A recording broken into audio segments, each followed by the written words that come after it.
No one will believe it, said Chester. He sat down, still warningly holding the bill.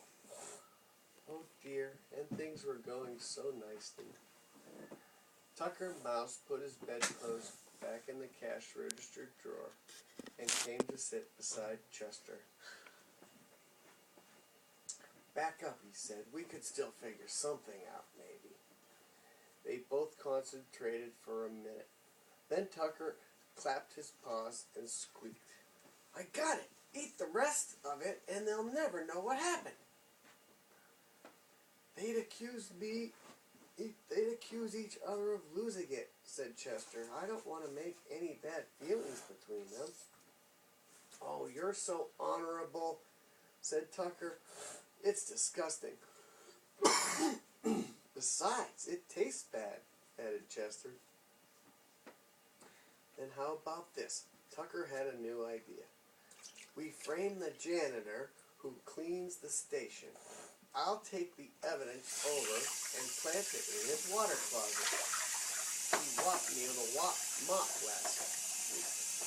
I would be glad to see him go to jail for a few days. No, said Chester. We can't get somebody else in trouble.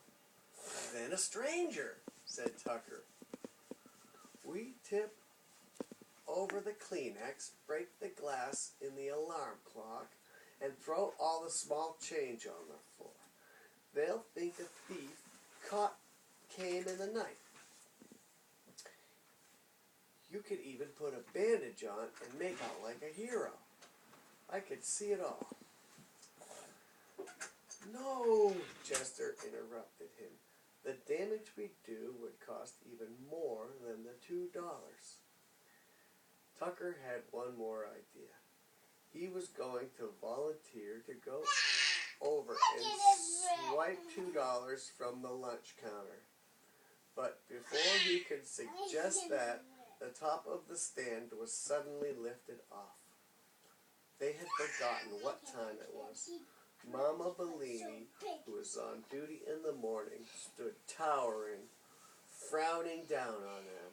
Tucker let out a squeak of fear and jumped to the floor. Catch the mouse! Shouted Mama. She picked up a Fortune magazine, very big and heavy, and heaved it after Tucker. It hit him on the left hind leg just as he vanished into the drain pipe. Chester Cricket sat frozen to the spot. He was caught red-handed, holding the chewed-up dollar bill in his front legs. Muttering with rage, Mama Bellini picked him up by the antenna, tossed him into the cricket cage, and locked the gate behind him. When she had put the newsstand in order, she pulled out her knitting and began to work furiously. But she was so angry, she kept dropping stitches. That means when she's knitting, the yarn slips off the end of the needle and she has to do it again.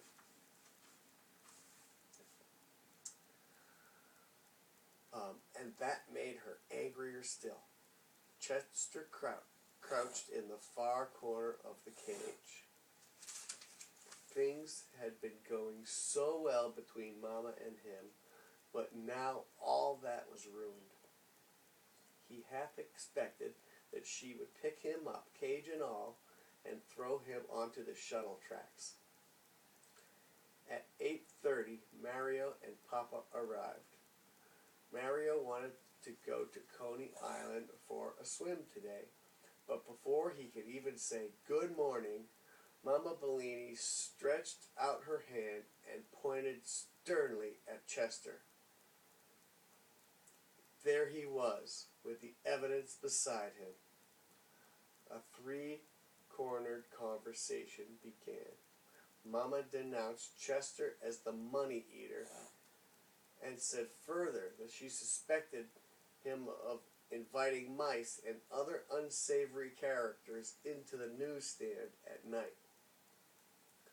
Papa said he didn't think Chester had eaten the $2 on purpose, and what difference did it make if a mouse or two came in? Mama said he had to go. Papa said he could stay. but he'd have to be kept in the cage. And Mario knew that Chester, like all people who were used to freedom, would rather die than live his life behind bars. Finally, it was decided that since the cricket was Mario's pet, the boy would have to replace the money. And when he had, Chester could come out again. Until then, the cage.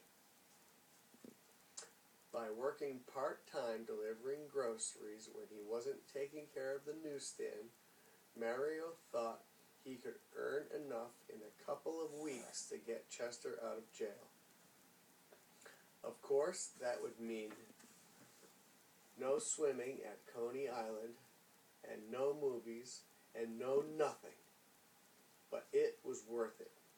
He fed the cricket his breakfast, leftover asparagus tips, which we tried tonight, right? Yeah. And a piece of cabbage leaf.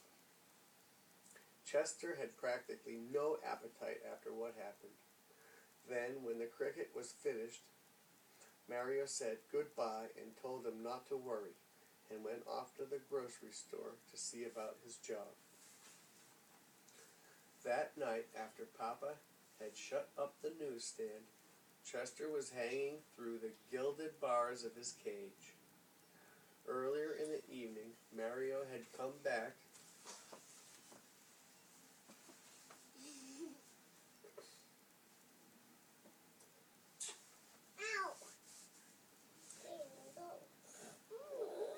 Well, I'm trying to read the book. If you scoot down a little, I can read the book like this over your head, okay?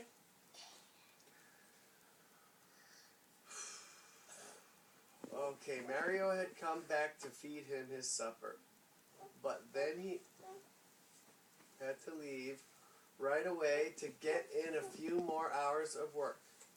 What's going on, McKenna? I just played. Alright, most of the day Chester had spent inventing hopping games. Oh, okay. Guys, I'm going to read the book and most of the day. Can we finish the chapter? Yes, yes. Alright, yes. okay. Listen up then. We're going to probably have a picture on one of these next few pages. The next one has a picture. Okay, most of the day Chester had spent inventing hopping games to try to keep himself entertained, yes. But they didn't work. Daddy said hopping. Yep, he invented hopping games. He was bored and lonely.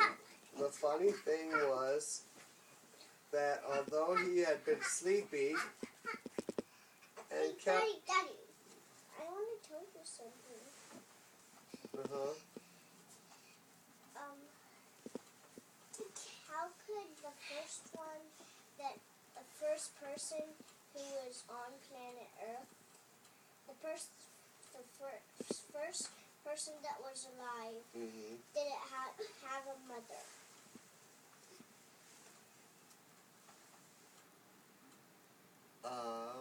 Well, I don't know the answer. Why? Well, there's a few different possibilities. Well, the reason I don't have an answer that I know for sure is because it happened so long ago that nobody remembers. Because it's like everybody's... But there's a few different ideas that people came up with. What's one? What's one idea? Well, one idea is that... I'm going to listen to the story like this. One idea is that God created one man and one woman, and that's what they were the first grandparents of everybody. And another idea is that slowly the different creatures on Earth changed to become smarter and faster and to be able to do things that other creatures couldn't. And then eventually there was humans. Maybe humans started out as like apes or something like that. And they What got smarter. are apes? Well, they're kind of like monkeys that are smarter. But anyway, that's one idea, and then some people think that maybe we traveled long ago from another planet even and came here. And started that way, but of course then you still have to ask the question, well, on that other planet, who was the first man and woman, right? So that still doesn't answer the question. Well, I don't know the answer, but I know that the universe is very, very old. And it's full of miracles all over the place.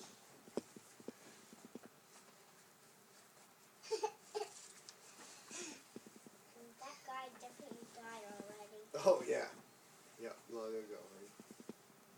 Way long ago, before I was even born. Mm-hmm. Yeah.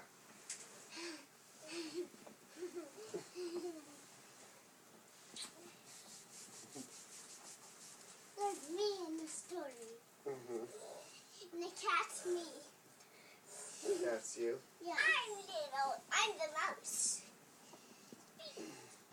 You guys want me to finish this? Meow, meow, meow, meow. Okay, let me finish this chapter, alright?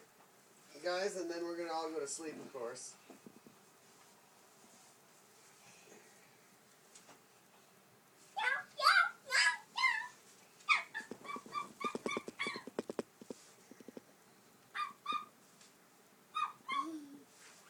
We were still at dinner.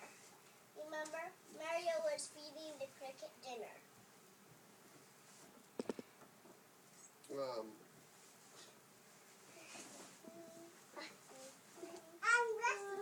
at my little babies. My little babies. My little babies. Look at my little babies. I see my toes. I see my toes. Okay, there we go. I found the right page we were on. Oh!